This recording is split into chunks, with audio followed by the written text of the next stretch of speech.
Hello everyone. I just want to do a super quick review of this DSLR remote. This thing is about $8.50, and I was just looking for a remote for my Sony a6300.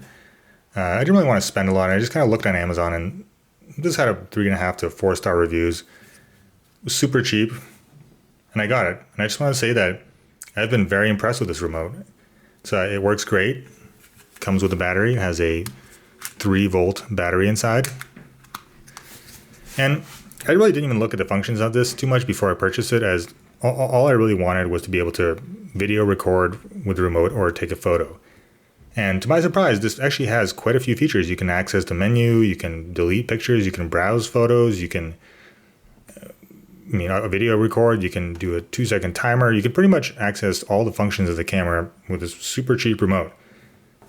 And honestly, it's highly recommended. In some ways, I can't believe it took me this long to get this. I always kind of thought the remote might be a little more expensive, kind of something I didn't really need, but this is like $8.60. It's impossible to pass this up. So I highly recommend it. It's small, simple. You can see I have a drink can here, just for a size comparison. And as I said, I have a Sony a6300 that I tested this with, so I'd imagine it probably works with the 6000 or 6500 series without any issue.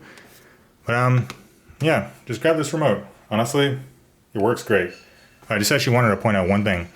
I think it's to do with the remote sensor on my camera, but I find that if I'm pointing it at the camera from above the camera, level or above the camera, it works great, but if I'm from below, it does not. So say if the camera's here and I'm pointing it slightly above, it works perfectly. But if I'm kind of down below, it starts to not pick it up as well. But I think this is more to do with the sensor placement on the camera itself.